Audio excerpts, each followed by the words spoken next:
एकादशी भगवान विष्णूंची आवडती आणि समर्पित तिथी आहे। भगवान विष्णूंची सेवा उपास ही तुळशीपत्राशिवाय अपूर्ण आहे। आषाढी एकादशीच्या दिवशी सकाळी देवपूजा करताना तुमच्याकडे विठ्ठलाची मूर्ती असेल तर त्यावर, किंवा विठ्ठलाची मूर्ती नसेल तर आपल्या प्रत्येकाच्या देवघरात बाळकृष्णाची मूर्ती असते तर त्यावर अभिषेक करायचा आहे। सर्वात आधी तिला स्वच्छ पाण्याने धुवायचं आहे, नंतर पंचामृताने किंवा दुधाने आणि परत पाण्याने अभिषेक करायचा आहे। अभिषेक करताना ओम नमो वासुदेवाय या मंत्राचा उच्चार करायचा आहे, किंवा जर हा मंत्र तुम्हाला येत नसेल तर विठ्ठल विठ्ठल विठ्ठला हरिओम विठ्ठला अशा पद्धतीचा मंत्र जाप करून आपण अभिषेक करायचा आहे। अभिषेक झाल्यानंतर विष्णू सहस्रनाम किंवा विष्णू सहस्रनामावली आपल्याला म्हणायची आहे। जर तुम्हाला शक्य असेल तर 1000 तुळशीपत्र किंवा 1000 जर शक्य नसेल किंवा 11 किंवा 21 तुळशीपत्र अर्पण करायचे आहेत।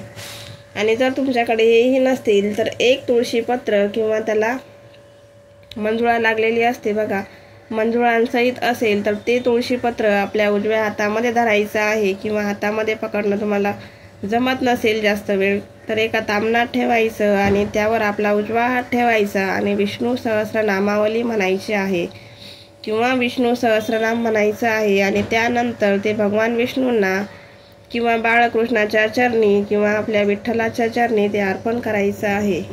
तुम्ही बाळासाठी जर प्रयत्न करत असाल आणि सगळे प्रयत्न करून झाले, सगळे रिपोर्ट आपले नॉर्मल असतात तरी पण आपल्याला रिझल्ट मिळत नाही, खूप दवाखाने करून झाले, सर्व टेस्ट करून झाल्या पण काहीही फरक पडलेला नाही, आता हतबल झालेले आहात, आता कशाचाच रिझल्ट मिळत नाही तर तुम्ही डिप्रेशनमध्ये जातात किंवा त्याच गोष्टींचा सारखा विचार करून कुठल्याच गोष्टीमध्ये आपलं मन लागत नाही, तर अशा वेळेला परत एकदा ट्रीटमेंट नव्या जोमाने सुरू करा आणि ट्रीटमेंटसोबतच आपण हे उपायही करू शकतात। यामुळे तुम्हाला नक्कीच अनुभव येईल। तर बघा, आषाढी एकादशीपासून दररोज हे उपाय तुम्हाला करायचे आहेत। त्यातले 1-2 उपाय मी तुम्हाला सांगते, तुम्हाला जे योग्य वाटेल ते तुम्ही नक्की करा। पहिली सेवा आहे की आषाढी एकादशीच्या दिवशी तुम्ही संकल्प करायचा आहे आणि दररोज 1 तुळशीपत्र बाळकृष्णांना, तुमच्या देवाऱ्यातील जी बाळकृष्णाची मूर्ती असेल तिला देवपूजा झाल्यानंतर तुमची इच्छा बोलून त्यांना 1 तुळशीपान अर्पण करायचं आहे। असे केल्याने तुम्हाला नक्कीच रिझल्ट मिळेल। दुसरा उपाय म्हणजे आषाढी एकादशीच्या दिवशी संकल्प करायचा आणि दररोज बाळकृष्णाच्या मूर्तीवर अभिषेक करायचा आहे। अभिषेक फक्त स्वच्छ पाण्याने केला तरी चालेल, रोज तुम्हाला पंचामृताने किंवा दुधाने अभिषेक करण्याची काहीही गरज नाही, फक्त पाण्याने अभिषेक करायचा। आणि अभिषेक झाल्यानंतर ते जे तीर्थ आहे ते दोघं नवरा बायकोने मिळून थोडं प्यायचं आहे, म्हणजे स्वच्छ पाण्याने अभिषेक करायचा आणि तेच तीर्थ तुम्ही घ्यायचं आहे। आणि 1 तुळशीपत्र मंजुळांसहित जे असतं ते तुळशीपत्र भगवान बाळकृष्णांना सर्व देवपूजा वगैरे सर्व सेवा झाल्यानंतर अर्पण करायचं आहे। आणि तिसरा उपाय म्हणजे या दिवसापासून म्हणजेच आषाढी एकादशीपासून दररोज संकल्पयुक्त अभिषेक करून त्यांना थोडेसे तुळशीपत्र अर्पण करून लोण्याचा नैवेद्य दाखवायचा आहे। आणि हा जो लोण्याचा नैवेद्य आहे तो तुम्ही नंतर खाऊन घ्यायचा आहे। तुम्हाला नक्कीच याचा रिझल्ट दिसेल।